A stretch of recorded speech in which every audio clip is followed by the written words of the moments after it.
नमस्कार नमस्कार। हम आपके सामने क्या बोलने वाले? आर्य समाज के 10 नियम बोलो पहले। 10 नियम बोलने वाले हैं। पहला, आर्य समाज का पहला नियम, सब सत्य विद्या और जो पदार्थ विद्या से जाने जाते हैं उन सब का आदि मूल परमेश्वर है। आर्य समाज का दूसरा नियम, वे ईश्वर सच्चिदानंद स्वरूप, निराकार, सर्वशक्तिमान, न्यायकारी, दयालु, अजन्मा, अनंत, निर्विकार, अनादि, अनुपम, सर्वाधार, सर्वेश्वर, सर्वव्यापक, सर्वंतर्यामी, अजर, अमर, अभय, नित्य, पवित्र और सृष्टि करता है, उसी की उपासना करने योग्य है। आर्य समाज का तीसरा नियम, वेद सब सत्य विद्याओं का पुस्तक है। वेद का पढ़ना पढ़ाना और सुनना सुनाना सभी आर्यों का परम धर्म है। आर्य समाज का चौथा नियम, सत्य के ग्रहण करने और असत्य के छोड़ने में सर्वदा उद्यत रहना चाहिए। आर्य समाज का पांचवा नियम, सब काम धर्मानुसार अर्थात सत्य और असत्य को विचार करके करने चाहिए। आर्य समाज का छठवां नियम, वेद नहीं संसार का उपकार करना इस समाज का मुख्य उद्देश्य है, अर्थात शारीरिक, आत्मिक और सामाजिक उन्नति करना। आर्य समाज का सातवां नियम, सबसे प्रीति पूर्वक धर्मानुसार योग्य बरतना चाहिए। आर्य समाज का नौवां नियम, यह आठवां नियम, अविद्या का नाश और विद्या की वृद्धि करनी चाहिए। आर्य समाज का नौवां नियम, प्रत्येक को अपनी ही उन्नति से संतुष्ट न रहना चाहिए, किंतु सबकी उन्नति में अपनी उन्नति समझनी चाहिए। आर्य समाज का 10वां नियम, सब मनुष्यों को सामाजिक सर्वहितकारी नियम पालने में परतंत्र रहना चाहिए और प्रत्येक हितकारी नियम में सब स्वतंत्र रहें। अब एक एक करके बोलना, ठीक है। संस्कार, पहला गर्भाधान संस्कार, दूसरा संस्कार क्या बोला तुम्हें बोलना है? पहला गर्भाधान संस्कार, दूसरा पुंसवन संस्कार, एक बोलना। पहला गर्भाधान संस्कार, दूसरा पुंसवन संस्कार, तीसरा सीमंतन संस्कार, चौथा जातकर्म संस्कार, पांचवा नामकरण, पांचवा नामकरण, छठवां कर्णवेद संस्कार और सातवां अन्नप्राशन संस्कार, आठवां चूड़ाकर्म या मुंडन संस्कार, नौवां कर्णवेद कर्णवेद, 10वां यज्ञोपवीत संस्कार, 11वां वेदारंभ संस्कार, 12वां समावर्तन संस्कार, 13वां विवाह संस्कार, 14वां वानप्रस्थ संस्कार और 15वां संन्यास,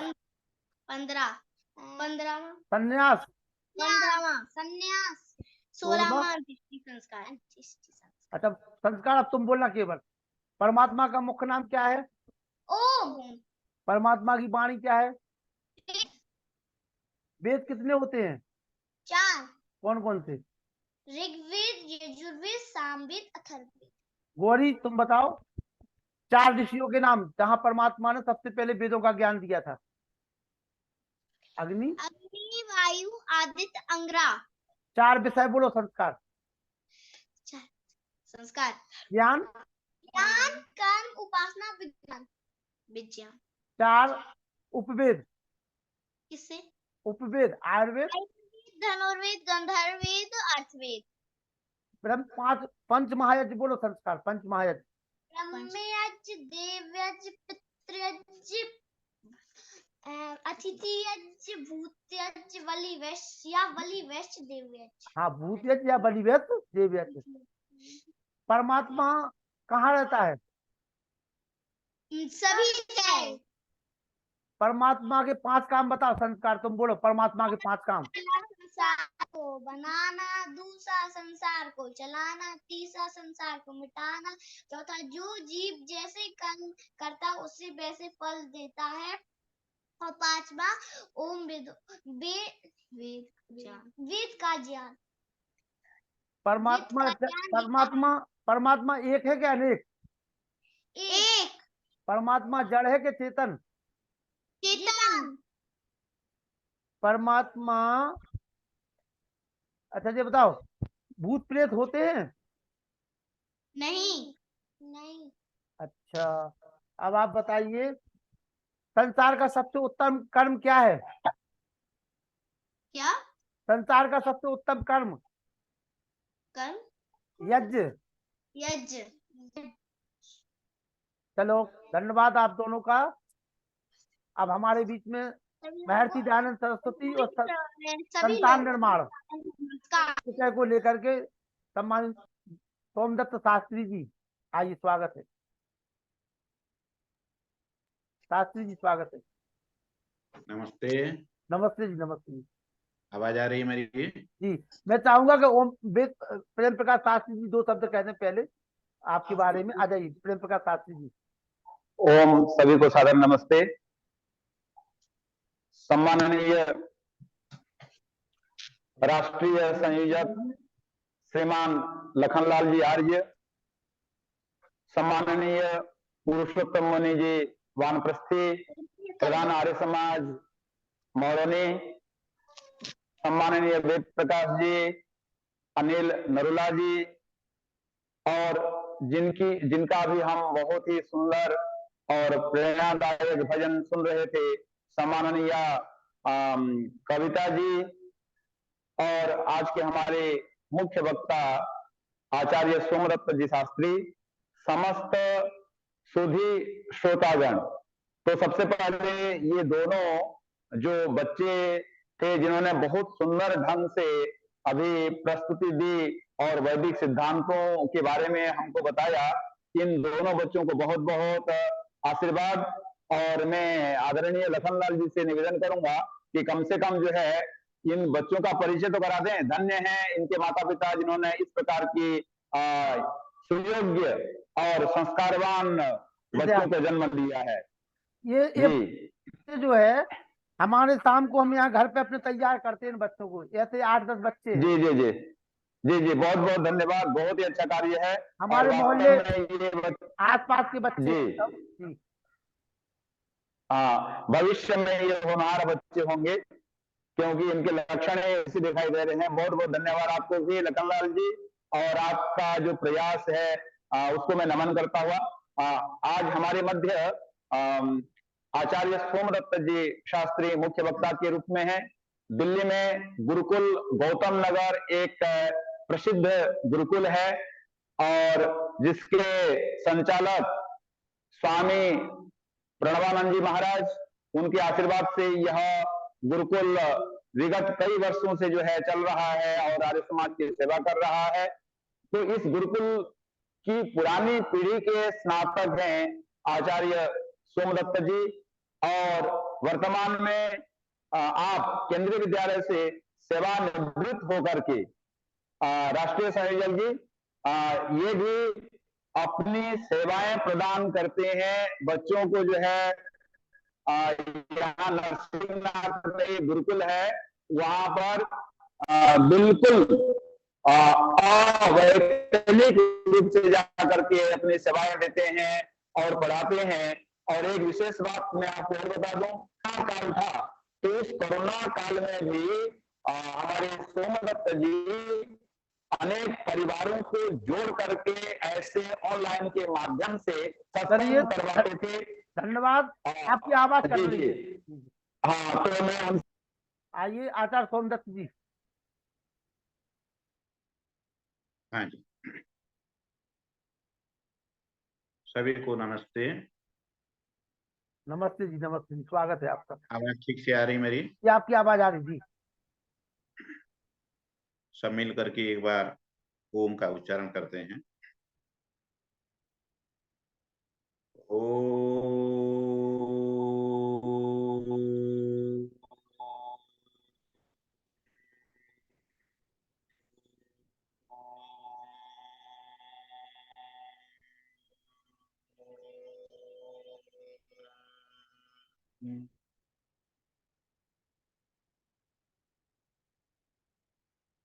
आज के जूम के माध्यम से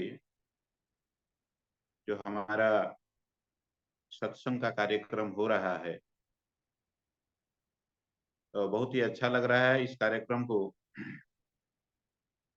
जो चला रहे हैं, तो मैं पहले से ही इस कार्यक्रम से कई बार प्रेम प्रकाश जी के अनुरोध से मैं जुड़ा था। तो इस कार्यक्रम को मुख्य रूप से जो संयोजना कर रहे हैं आर्य रत्न शिक्षक लखनलाल आर्य जी, जो महरौनी आर्य समाज के मंत्री हैं, और इनके जो संरक्षक हैं राकेश कुमार आर्य जी, भारत को समझो अभियान के जो इनके, और इनके प्रधान, ये आर्य समाज के जो प्रधान हैं मुनि पुरुषोत्तम जी वानप्रस्थ जी, वो शायद आज जुड़े हुए भी मैं देख रहा था। और इनके सहयोगी और सूत्रधार, इनमें मैंने पढ़ा था कि आचार्य श्री ये भवदेव शास्त्री जी हैं अजमेर से, और आचार्य शिवदेव जी गुरुकुल पोंधा से। प्राय ये मेरे पहले से परिचित हैं, इनको जानता हूं। जो भी आज के कार्यक्रम में जुड़े हैं और इस कार्यक्रम को सफल करने में जो भी बड़े उत्साह से इसमें भाग ले रहे हैं, तो सभी को मेरा प्रणाम है। और जैसे प्रेम प्रकाश शास्त्री जी हमारे मित्र हैं, कह रहे थे कोरोना काल में इसी प्रकार के कार्यक्रम हम चला रहे थे, तो उसके बाद अभी भी जहाँ भी यहाँ मैं बरगढ़ में रहता हूँ, यहाँ वेद प्रचार समिति एक संगठन है, तो प्रति सप्ताह सत्संग होता है, और उसमें प्राय जितने भी हमारे आर्यजन हैं, आर्य परिवार हैं, बहुतों के जो बड़े बच्चे हैं बाहर रह रहे हैं, अलग अलग, कोई बेंगलोर रह रहा है, कोई दिल्ली रह रहा है, कोई नागपुर रह रहा है, कोई विदेशों में भी है। तो इस प्रकार के आभासी माध्यम से गूगल मीट हो या जूम मीट हो, इनके माध्यम से ऐसे कार्यक्रम करने के लिए बहुत ही इनके मतलब बहुत डिमांड हो रहा है। तो मैं भी ऐसा कुछ चलाने के लिए अभी सोच रहा हूँ। तो बहुत खुशी हो रही है कि आप इस प्रकार के कार्यक्रम को चला रहे हैं। तो चलिए, आज बहुत खुशी की बात है कि भारत को समझो, इसको जो अभियान चलाए हैं, ये लगभग तीन वर्ष तक इस अभियान को चला रहे हूँ। प्रतिदिन सत्संग का कार्यक्रम आयोजित करना कम बात नहीं है। तो जो भी आयोजक हैं सभी धन्यवाद के पात्र हैं। और उसमें 3 मुख्य विषय रखा अब लोगों ने कि महर्षि दयानंद सरस्वती जी की 200वीं जयंती वर्ष अभी 2024-25 अभी मनाया जा रहा है। इसको क्या ज्योति पर्व के रूप में इसको पालन कर रहे हैं। और आर्य समाज की स्थापना का भी 150वां वर्ष होगा 2025 को। और तीसरा ऑप्शन इसमें जुड़ा है, तीसरा कि स्वामी श्रद्धानंद बलिदान दिवस का ये 100वां वर्ष होगा 2026 को। तो इसको घर घर तक, जन जन तक पहुंचाने के लिए जो अभियान चला रहे हैं, सभी के सभी धन्यवाद के पात्र हैं। और ज्यों ही हम आर्य समाज में दीक्षित हुए कि हमारे आचार्य ने हमारे कंधे पर जो यज्ञोपवीत का जो धागा डाला है, उसमें 3 ऋण के प्रतीक हैं, 3 धागे जो हैं, तो उसमें ऋषि ऋण भी आता है। तो दयानंद ऋषि हैं, उनके भी हम ऋणी हैं। तो इस ऋण से उऋण होने के लिए एक कदम है, मैं ऐसा समझता हूँ। तो ईश्वर करे हम इस कार्य में हम आगे बढ़ें। तो आइए थोड़ी देर के लिए चर्चा करते हैं कि संतान निर्माण के लिए महर्षि दयानंद सरस्वती जी के क्या विचार हैं। देखिए, सृष्टि में जो भी प्राणी हैं, सभी प्राणियों को मुख्यतः 2 भागों में विभक्त किया गया है। एक ऐसे प्राणी हैं जिनको भोग योनि माना जाता है, और दूसरे प्राणी हैं जिनको मुख्यतः कर्म योनि यानी कर्म प्रधान योनि माना जाता है। कर्म प्रधान योनि में मनुष्य आते हैं और भोग प्रधान योनि में पशु पक्षी कीट पतंग वृक्ष वनस्पति ये सब आते हैं। तो ये दोनों जो भोग प्रधान शरीर वाले और कर्म प्रधान शरीर वाले हैं, इनमें आकाश पाताल भेद है। जो भोग प्रधान शरीर वाले हैं वो पराधीन हैं, कर्म का फल भोगने के लिए उन्होंने शरीर धारण किया, और वो परतंत्र हैं। आज से 100 साल लीजिए, 1000 साल, 5000 साल पहले जो पशु पक्षी जैसे थे आज वो ऐसे ही, और नियम में बंधे हुए। कुछ देखिए रात्रिचर हैं, रात्रि को ही विचरण करते हैं, दिन में कोई काम नहीं करते वो। कुछ दिवाचर प्राणी हैं, वो दिन में ही काम करते हैं, वो बंधे हुए हैं नियम से। किंतु मनुष्य को जब देखते हैं, मनुष्य कर्म प्रधान शरीर वाला है, कर्म प्रधान योनि में है, और ये इसको कर्म करने की स्वतंत्रता भी। कुछ ऐसे कर्म किए हैं कि फल भोगता है, और नया कर्म भी ये करता है, और कर्म करने के लिए इसको स्वतंत्रता मिली हुई। पशु पक्षियों की तुलना में मनुष्य आज से 100 साल पहले जो था, 50 साल पहले जो था, आज बहुत से क्षेत्र में काफी कुछ प्रगति कर चुका है। ये 40-50 साल की जो उपलब्धि है, जो विकास हुआ है, उसको हम लोग सभी लोग अनुभव कर रहे हैं। और ये जो प्रगति कर रहा है मनुष्य, इसका बहुत बड़ा कारण है इसको कर्म करने की स्वतंत्रता। प्रगति करने के लिए स्वतंत्रता बहुत आवश्यक है, और बिना स्वतंत्रता से कोई भी प्राणी प्रगति नहीं कर सकता। ये सिद्ध है मनुष्य के कार्यकलाप को देखकर। स्वतंत्रता इस प्रकार, ये देखिए पशु पक्षी नियम में बंधे हुए हैं, मनुष्य जो है देखने से प्राय ये जो है दिवाचर है, दिन में ही इसको काम करने चाहिए, इसका शरीर रचना जो है उसको देखने से स्वस्थ हो जाता। किंतु देखिए आधी रात को भी काम कर रहा है, रात को भी काम कर रहा है, दिन में जो काम नहीं करना चाहिए उस काम को कर रहा है, नहीं सोना चाहिए उस दिन में सो रहा है। तो ये कुछ देखिए मुस्लिम लोग जब कुछ त्योहार मनाते हैं, वो क्या करते हैं, रात को ही खाते हैं, दिन में नहीं खाते। मतलब ये कर्म की प्रधानता के कारण ही ऐसा हो रहा है। दिवाचर होते हुए भी स्वाधीनता के कारण से ये जब चाहे जो चाहे वो काम कर लेता है। यदि मनुष्य इस कर्म की जो स्वतंत्रता है इसको प्रगति के लिए प्रयोग नहीं करता, तो यदि तो इसका ये प्रमोशन नहीं कहा जाएगा, इसका डिमोशन हो जाएगा, इसकी अवनति हो रही। मनुष्य यदि अपने को भोग में ही लिप्त रखेगा तो पशु पक्षी और मनुष्य में मतलब कोई भी फर्क नहीं रह जाएगा।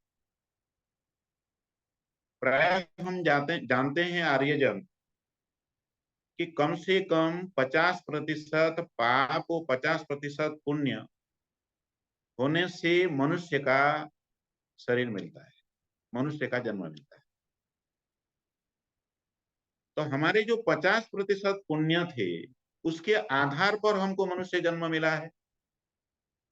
जैसे ही मनुष्य का जन्म मिल जाता है, हमारा जो पुण्य है वो खत्म होने जाता है, वो खर्च होने लगता है।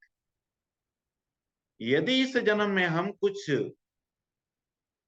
प्रगति नहीं करते हैं, आगे नहीं बढ़ते हैं, विकास नहीं करते हैं, तो जिस पुण्य के 50% पुण्य के आधार पर ये जन्म मिला है वो घटता जा रहा है, और तो निश्चित है अगला जन्म जो है वो मनुष्य नहीं रहेगा, वो पशु के शरीर में चला जाएगा, पाप में बढ़ जाएंगे उस। तो मनुष्य जीवन जो है शरीर है प्रगति के लिए मिला है। इसीलिए कर्म प्रधान योनि को ये सिद्ध करता है।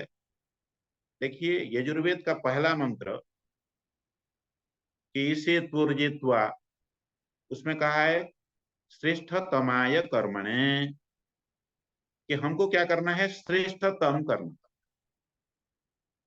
तो वेद का आदेश है श्रेष्ठतम कर्म करना है, मतलब ये भी सिद्ध करता है। और आप अंतिम अध्याय को जाइए, उसमें एक मंत्र है जो अंत्येष्टि संस्कार के अवसर पर हम उसको पाते हैं। महर्षि दयानंद सरस्वती जी ने भी अंत्येष्टि संस्कार में इसको लिखा है, ओम क्रतुस्मर, कि ओम परम पिता परमात्मा का मुख्य नाम है और जीवात्मा का जो मुख्य नाम है वो क्रतु है। ओम क्रतु माने क्री धातु से क्रतु शब्द सिद्ध होता है कि हे मनुष्य, तू, हे कर्मशील मनुष्य, तू ओम का स्मरण। तो यहाँ पशु पक्षियों के लिए तो वेदों का उपदेश नहीं है, मनुष्य के लिए है। मनुष्य ही इस भाषा को समझता है। तो वेद पूर्ण रूप से ये कह रहा है कि मनुष्य जो है वो कर्मशील है, कर्म योनि में है, कर्म प्रधान शरीर वाला है।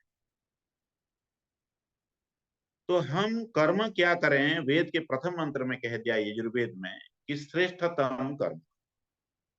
बहुत अच्छा लग रहा था, अभी बच्चों से प्रश्न पूछा जा रहा था कि सबसे उत्तम कर्म क्या है। बच्चे थोड़ा फिर भी मतलब जिन प्रश्नों का उत्तर दे रहे थे बहुत खुशी हो रही थी। वास्तव में ये परिवार निर्माण हो रहा है। तो श्रेष्ठतम कर्म का क्या है कि मतलब यज्ञों भाई श्रेष्ठतम कर्म, श्रेष्ठतम कर्म बोल करके जो यजुर्वेद का व्याख्या ग्रंथ है शतपथ ब्राह्मण, उसमें ऋषि महर्षि याज्ञवल्क्य ऋषि उसमें कहते हैं कि यज्ञों भाई श्रेष्ठतम कर्म। तो यज्ञ क्या है, मैं सोचता हूं जितने भी जो भी यज्ञ हैं सभी यज्ञों में श्रेष्ठतम कर्म क्या है, कौन सा श्रेष्ठतम यज्ञ है। मुझे ऐसा लगता है कि मनुष्य निर्माण जो है सबसे श्रेष्ठतम कर्म। प्रत्येक जो श्रेष्ठतम कर्म है वो सबके सब यज्ञ है। क्या हम ये कह सकते हैं जो यज्ञ है वो श्रेष्ठतम कर्म है। मेरे गुरुजी के गुरुजी वेदपाल सुनीत थे, शतपथ ब्राह्मण पे उन्होंने शोध किया है। तो उसको मैंने पढ़ा, और स्वामी समर्पणानंद जी का जो भाष्य है शतपथ ब्राह्मण पर, उसको मैं थोड़ा सा देख रहा था कि उसमें यजुर्वेद में मुख्यतया संतान निर्माण के लिए, मनुष्य निर्माण के लिए ही उसमें वर्णन है। और महर्षि दयानंद सरस्वती जी ने जो 16 संस्कार विधि में 16 संस्कारों का उल्लेख किया है, उसमें पहला जो संस्कार है वो गर्भाधान संस्कार है। क्योंकि मनुष्य जीवन का आरंभ जो है गर्भ के आधान से शुरू होता है और अंत्येष्टि में उसका अंत होता है। तो गर्भाधान के लिए जो भी विधि विधान है, जो नियम है, दोनों वेदम अधित्य वेदो वा वेदांश्चापि यथाक्रमम, ऐसा वेदम अधित्य वेदो वा वेदांश्चापि यथाक्रमम अविप्लुत ब्रह्मचर्यो गृहस्थाश्रम आविशेत इत्यादि जो भी वर्णना किया है गृहस्थाश्रम में प्रवेश करने से पहले, कि जो हमारे युवक युवती हैं वो स्नातक हों, वेदों को पढ़ने वाले हों और गृहस्थाश्रम में प्रवेश करें, और जो भी वैदिक रीति नीति है उसके अनुसार गर्भाधान संस्कार करें और उत्तम संस्कार, उत्तम संतान। तो उत्तम संतान के लिए प्रथम जो है गर्भाधान संस्कार का विधान, उसी को सामने रख करके ही महर्षि दयानंद सरस्वती जी ने पहला संस्कार उसको रखा है, और दूसरे ऋषि मुनियों ने भी स्मृति ग्रंथों में ऐसा ही वर्णन किया है। अस्तु, महर्षि दयानंद सरस्वती जी का महत्वपूर्ण ग्रंथ है सत्यार्थ प्रकाश। उसको जब हम अध्ययन करते हैं, पहले में तो ईश्वर के नामों का वर्णन है, और दूसरा जो उसका अध्याय है वो आता है अथ शिक्षाम प्रवक्ष्यामि। उसमें शिक्षा के बारे में उसमें विधान किया है। संस्कार विधि में जहां कि मनुष्य का शरीर का मातृगर्भ में आधान होता है, उसका निर्माण कैसे हो, वो तो जन्म लेने से, बच्चे के जन्म लेने से पहले उसमें कई संस्कार हैं। गर्भाधान है, पुंसवन है, पुंसवन संस्कार है, सीमंतोन्नयन है। माने बहुत कम कुछ कुछ महीनों में ही संस्कार के ऊपर संस्कार हैं, क्योंकि बच्चा जितना छोटा होता है उस पर उतना अच्छे संस्कार दिए जा सकते हैं। तो सत्यार्थ प्रकाश में महर्षि स्वामी दयानंद सरस्वती जी ने लिखा उस प्रसंग में, उसको सत्यार्थ प्रकाश आप लोगों ने पढ़ा होगा। उसमें मुख्य ये बात है, उसमें शिक्षा के प्रसंग में कहते हैं कि मातृमान पितृमान आचार्यवान पुरुषो वेद। ये सतपथ ब्राह्मण का उदाहरण दे करके महर्षि दयानंद सरस्वती द्वितीय समोल्लास का आरंभ करते हैं। और इसमें वो लिखते हैं, उन्हीं की भाषा, वो ऋषि हैं, महर्षि हैं, उन्हीं की भाषा में मैं पढ़ता हूँ। वस्तुतः जब 3 उत्तम शिक्षक अर्थात एक माता, दूसरा पिता और तीसरा आचार्य हुए, तभी मनुष्य ज्ञानवान होता है। वह कुल धन्य, वह संतान बड़ा भाग्यवान जिसके माता और पिता धार्मिक और विद्वान हों। जितना माता से संतानों को उपदेश और उपकार पहुंचता है, उतना किसी से नहीं। जैसे माता संतानों पर प्रेम, उनका हित करना चाहती है, उतना अन्य कोई नहीं कर सकता। इसलिए उन्होंने कहा, मातृमान का अर्थ दिया है, व्याख्या की है, मातृमान अर्थात प्रशस्ता धार्मिकी विदुषी माता विद्यते यस्य स मातृमान। ये द्वितीय समोल्लास में महर्षि दयानंद सरस्वती जी ने ये लिखा है। आगे भी बहुत सी संतान निर्माण के लिए क्या क्या करना चाहिए उसका विधान लिखा है उसमें। ये आज हम मुख्य इस पर ही हम थोड़ी चर्चा करेंगे, जहां तक हम चर्चा करेंगे समय के अनुसार। लगभग 45 मिनट समय मिला है शायद मुझे। भद्र पुरुषों, यहाँ सतपथ ब्राह्मण का वाक्य उद्धृत करके महर्षि दयानंद सरस्वती कहते हैं कि जिस संतान को 3 उत्तम शिक्षक मिल जाते हैं, वही व्यक्ति ज्ञानवान होता है, वो पुरुष हो जाता है, यानी पूर्ण पुरुष हो जाता है। तो 3 में क्रमशः वो कहते हैं, पहली शिक्षिका है वो माता है, दूसरी शिक्षिका पिता है, और तीसरा जो शिक्षक है, दूसरा पिता और तीसरा जो शिक्षक है वो आचार्य है।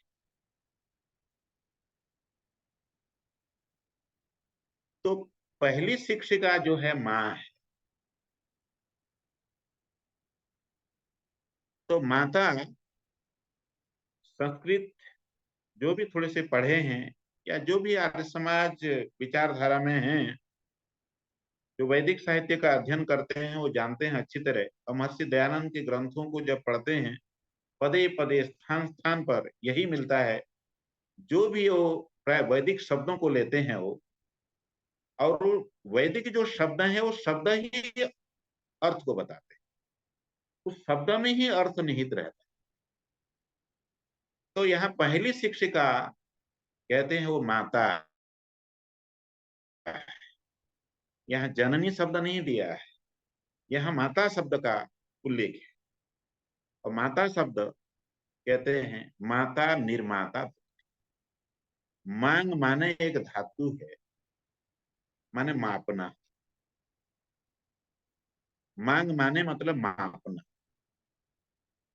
जो माप तोल के निर्माण करती है उसको माता कहते हैं।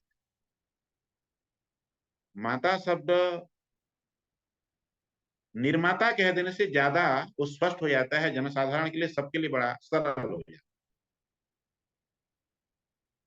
यानी माँ जैसी चाहे संतान का वैसा निर्माण कर सकती। तो यहाँ एक शब्द दिया है कि मातृमाँ। संतान निर्माण के लिए उस संतान को मातृमान होना चाहिए पहला, तब जाकर के वो पूर्ण पुरुष होने की ओर आगे बढ़ता है। अच्छा, हम दो शब्द हैं जो संतान के लिए ज्यादा प्रयुक्त होते हैं, उस पर थोड़ा सा चर्चा कर लेते हैं, फिर इस चर्चा को आगे बढ़ाएंगे। एक शब्द महर्षि दयानंद सरस्वती ने यहाँ दिया है, संतान। संतान शब्द का अर्थ होता है, सम उपसर्ग है और तनु विस्तारे धातु से तान शब्द बनता है, घय प्रत्यय करते।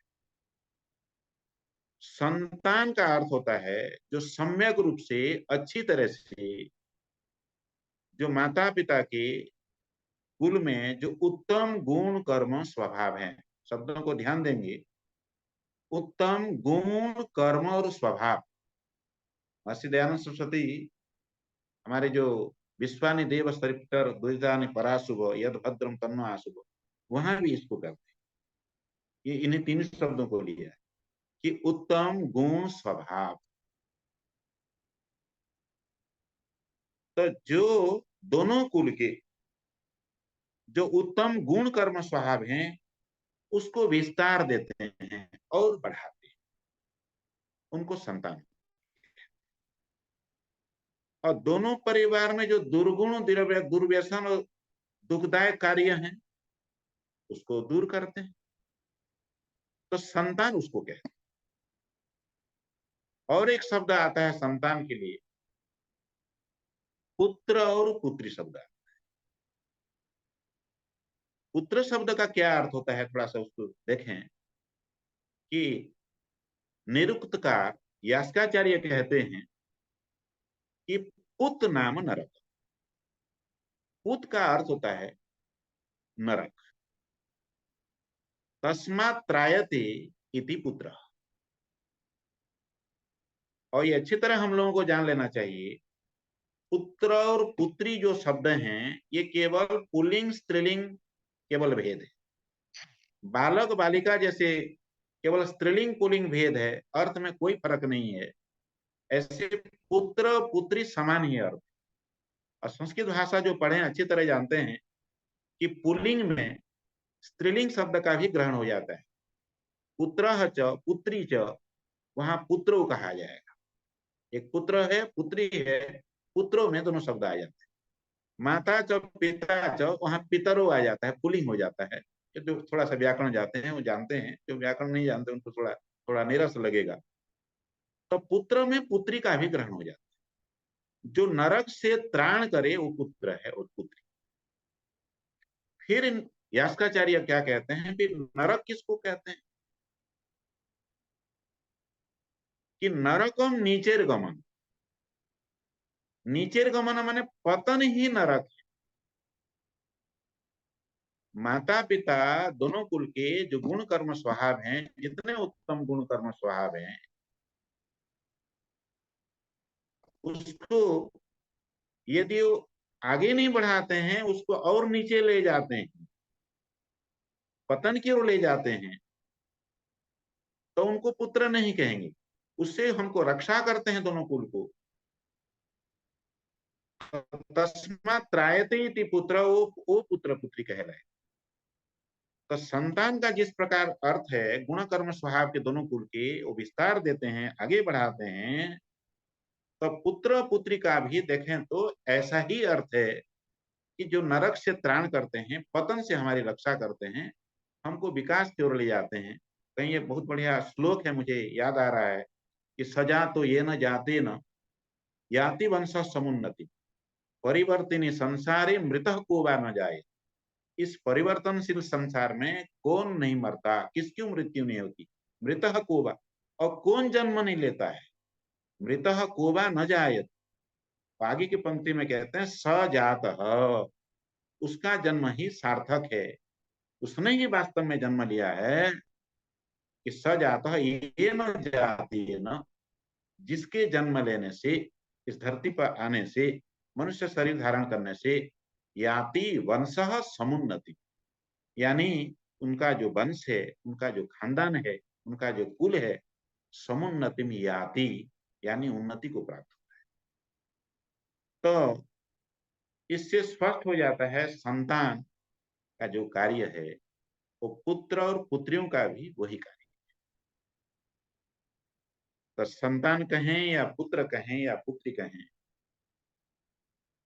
ये हमारे कुल की जो परंपरा है, अच्छी परंपरा है, जो मर्यादा है, जो अच्छे गुण कर्म स्वभाव है, उसको धारण करते हुए और आगे बढ़ाएं। इसके लिए जरूरत है कि वो पहली शिक्षिका के रूप में वो माँ उसको मिले।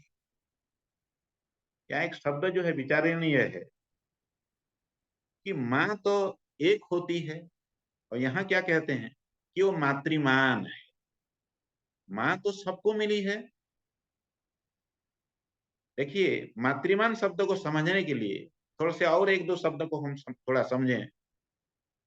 धन तो सबके पास है, किंतु सबको धनवान तो हम नहीं कहते। शक्ति तो अल्प बहुत सभी के पास है, सभी को हम शक्तिमान नहीं कहते हैं। धनवान या शक्तिमान उसी को कहते हैं। धन जिसके पास ज्यादा हो उसको धनवान कहते हैं। शक्ति जिसके पास ज्यादा हो, अधिक हो, उसको शक्तिमान कहते हैं। तो इस प्रसंग में भी यही अर्थ आता है कि मातृमान उसी को कहा जाएगा जो अधिक माँ वाली। तो अधिक का क्या अर्थ हो सकता है? स्वामी दयानंद सरस्वती जी ने सत्यार्थ प्रकाश में इसको स्पष्ट किया है। मातृमान का जो व्याख्या कर रहे हैं वो कहते हैं कि प्रशस्ता धार्मिकी विदुषी माता विद्यते, ऐसे समझते। सत्यार्थ प्रकाश को हम जितनी बार पढ़ेंगे उतनी बार उसमें नई नई बातें हमको मिलती हैं, जितनी बार पढ़े। तो मातृमान का अर्थ है प्रशस्ता धार्मिकी विदुषी। तीन यहाँ बातें जोड़ी है महर्षि दयानंद सरस्वती की। प्रशस्त पहला विशेष, दूसरा उन्होंने जोड़ा धार्मिकी, और तीसरा जोड़ा, तीसरी बात कही कि विदुषी हो। ये तीन गुण जिसमें हो, जिस मां में, जिस जन्मदात्री में, तो उसकी संतान को मातृमान कहेंगे, यानी वो ऐसी मां वाली है, अधिक मां उसको भी।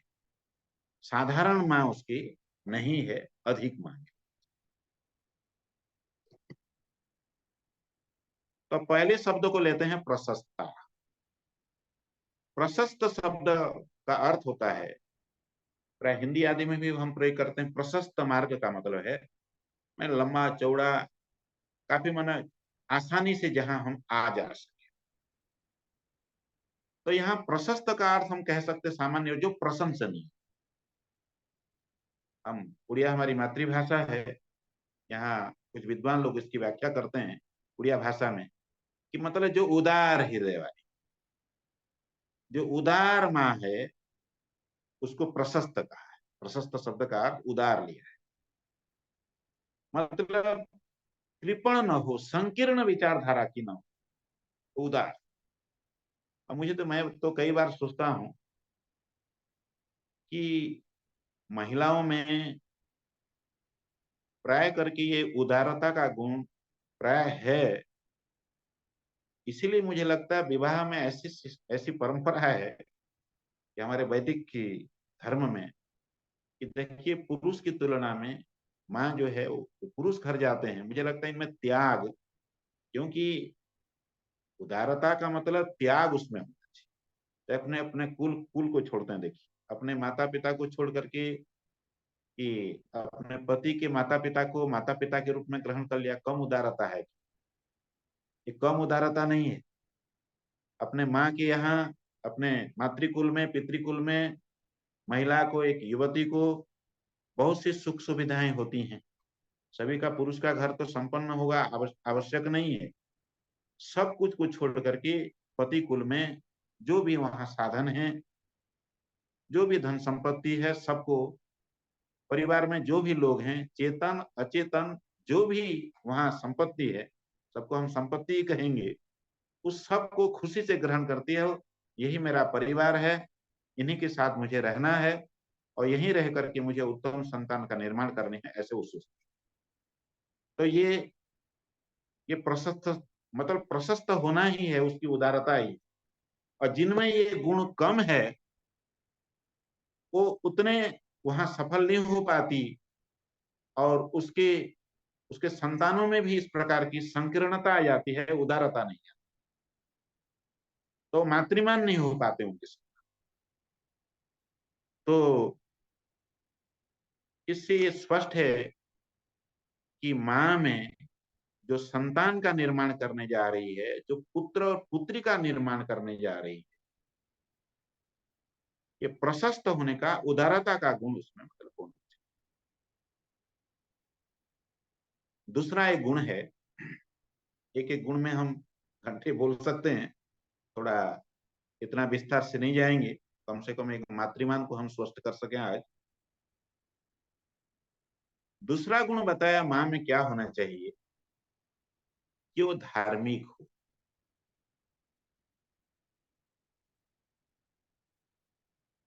धर्म जिसके पास हो, जिसमें धर्म हो, धर्म का जो आचरण करे उसको धार्मिक कहा जाता है। धर्म शब्द से धार्मिक शब्द। धर्म किससे कहते हैं, ये भी चिंतनीय विषय है कि सीधा हम जिस धातु से शब्द बना है धर्म शब्द, वहां हम जाएं तो ध्री धारणे धातु से धर्म सिद्ध शब्द सिद्ध होता है कि धारणा धर्म इत्याहु, किसी कवि ने लिखा है, जो हमको धारण करता है वो धर्म। धर्म के बहुत से लक्षण भी विद्वानों ने उल्लेख किए हैं अपने शास्त्रों में, कि जैसे प्राय बहुत प्रसिद्ध है धृति क्षमा दमोस्तेय शौचम इंद्रिय निग्रह धीर विद्या सत्यम क्रोधो दशकम धर्म लक्षण, ये 10 लक्षण बताए। प्राय इससे आप परिचित हैं, मैं उसके विस्तार में नहीं जा रहा हूं। और एक जगह बहुत सरल व्याख्या की है, और एक जगह एक श्लोक में, ये भी प्राय आर्यजन प्राय परिचित हैं इससे, के कहते हैं श्रुति ही स्मृति ही सदाचार स्वस्य च प्रियमात्मनः एतत् चतुर्विधम प्राहु साक्षात धर्म से लक्षणम का। यहां इसको कहा है धृति क्षमा, वहां तक कहा है धर्म लक्षणम कहा, और यहां पर सीधा ऋषि कहते हैं कि साक्षात धर्म से लक्षण, ये धर्म का साक्षात लक्षण है। तो यहाँ 4 चीजें दी हैं, मुख्य 4 लक्षण दिए हैं कि एक है श्रुति, दूसरा लक्षण है स्मृति, तीसरा है सदाचार, और चौथा दिया है स्वस्य च प्रियमात्मन। इसको हम उल्टे क्रम में चलते हैं कि साधारण से साधारण मनुष्य इतना जानता है कि मुझे हिंसा नहीं करनी चाहिए, क्योंकि मेरे साथ कोई हिंसा का व्यवहार करे, मुझे जैसे अच्छा नहीं लगता है, मैं दूसरे के साथ भी ऐसा करूंगा तो उसको भी ऐसा कष्ट होगा। मुझे कोई कटु वचन कहता है, मुझे अच्छा नहीं लगता, तो दूसरे के साथ मैं कटु वचन का व्यवहार करूंगा, कटु व्यवहार करूंगा, उसको कैसे अच्छा लग सकता है। यानी मेरी आत्मा को कोई मेरे साथ झूठ का व्यवहार करे, असत्य का व्यवहार करे, मुझे अच्छा नहीं लगता, तो इसी तरह से दूसरे के साथ में असत्य का व्यवहार करूंगा, उसको भी अच्छा नहीं लगेगा। मेरे ऊपर कोई क्रोध करे, मुझे अच्छा नहीं लगता, मेरी आत्मा को अच्छी नहीं लगती, तो इसी प्रकार मैं दूसरों के साथ यदि इस प्रकार का क्रोध का व्यवहार करूंगा, दूसरे के ऊपर क्रुद्ध होऊंगा, तो उसको भी तो अच्छा नहीं लगेगा। तो इस प्रकार जो हमें अच्छा नहीं लगता तो दूसरों को भी अच्छा नहीं लग सकता है, ऐसा जो सोच ले, तो हम सोचते हैं इतना विचार तो प्राय प्रत्येक मनुष्यों में है, तो वो भी धर्म का पालन कर रहा है, इतने में ही वो धार्मिक हो सकता है। किंतु एक बात विचारणीय है, हमको जो अच्छा लगता है, मानिए कोई शराब पीता हो, उसको तो अच्छा लगता है, भाई वो दूसरे को भी अच्छा लगे, ऐसा चाहे, तो ये तो उचित नहीं हो सकता। यानी ये लक्षण एक सामान्य लक्षण है, किंतु लक्षण परिपूर्ण नहीं, एक सामान्य लक्षण है, किंतु जनसाधारण के लिए कोई व्यक्ति ज्यादा पढ़ा लिखा ना हो, ज्यादा कुछ नहीं जानता हो, इतना प्रयास सोचता है। बहुत से लोग अनपढ़ होकर के भी ज्यादा वेद आदि शास्त्र बिना पढ़े भी इतना बहुत से लोग सज्जन हैं, प्राय समाज में हम देखते हैं। तो किंतु ये परिपूर्ण धर्म का लक्षण नहीं। हम थोड़ा आगे बढ़ते हैं, दूसरा जो लक्षण है, दूसरा लक्षण है कि सदाचार, यानी जो सज्जन है समाज में, जो सत है, सत का आचरण करते हैं। ध्यान रखिए, सत शब्द, हम जो सत्संग कर रहे हैं यहां पर भी सत शब्द जुड़ा हुआ है। सत्संग ये बहुत महत्वपूर्ण शब्द है, कितने लोग परिचित हैं पता नहीं, कहीं भी भजन गाने लग जाए सत्संग हो गया ऐसा सोचते हैं। सत्संग का मतलब मैं सोचता हूं, सत प्राय आर्यजन जानते हैं, वैदिक विचार में जो दीक्षित हैं, कि सत जो है तीन वस्तु हैं, ईश्वर, जीवात्मा और प्रकृति, ये सत है। इस तीनों सत को जो जानता है, वास्तविकता को जानता है, क्योंकि जब तक इन तीन वास्तविकताओं को नहीं जानेगा, तीनों अनित्य पदार्थों को नहीं जानेगा, तो इनके साथ उचित व्यवहार नहीं करेगा। इन वस्तुओं का, चाहे ईश्वर हो, चाहे प्रकृति हो, चाहे जीवात्मा हो, जीवात्मा असंख्य है, उनके साथ ठीक से व्यवहार नहीं कर पाएगा। तो यह तो अभ्युदय निःश्रेयस सिद्धि धर्म जो कहा है, माने जिससे, जिन कार्यों से अभ्युदय यानी सांसारिक उन्नति हो, भौतिक उन्नति हो, और अंतिम जो उन्नति है वो निःश्रेयस है, मोक्ष प्राप्ति है, अत्यंत आनंद की प्राप्ति है, उसको नहीं पा सकता।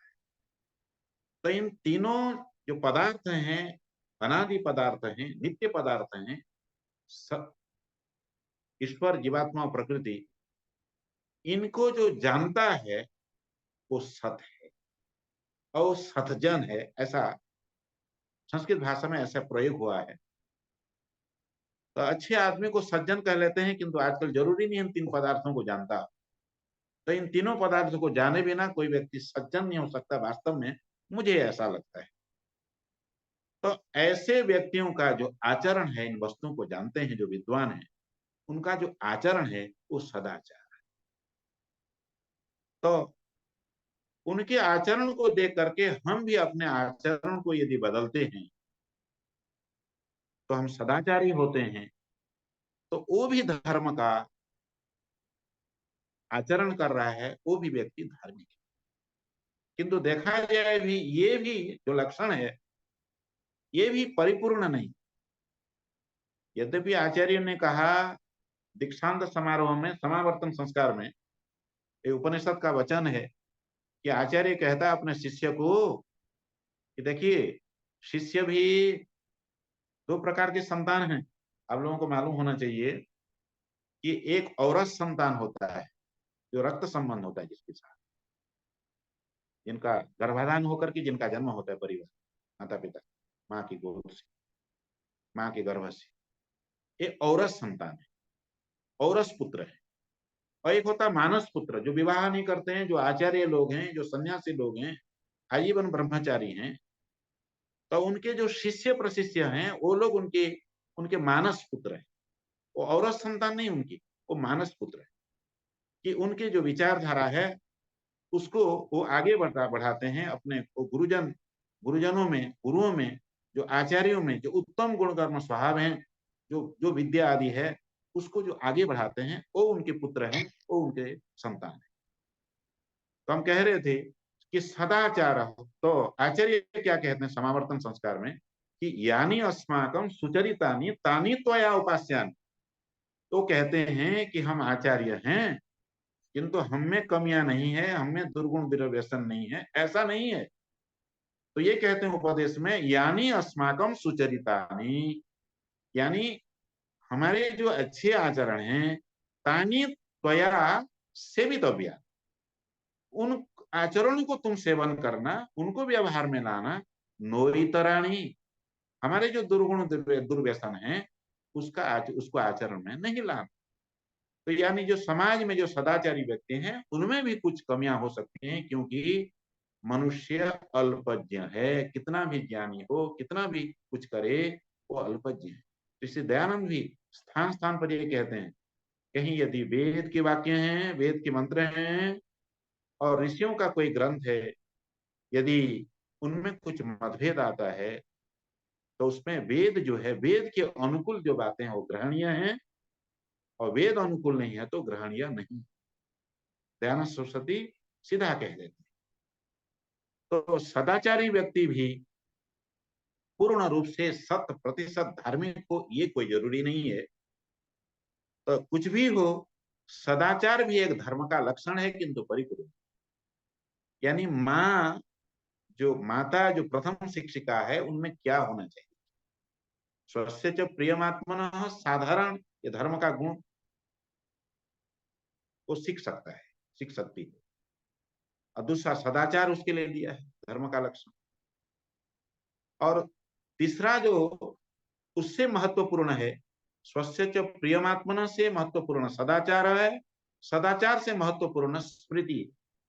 स्मृति का मतलब जिन ऋषियों ने वेदादि शास्त्र पढ़े हैं, वेदों के आधार पर जो रचनाएं, उनकी जो रचनाएं हैं, उनके जो ग्रंथ हैं, जो शास्त्र हैं, तो वो जो है स्मृति ग्रंथ है।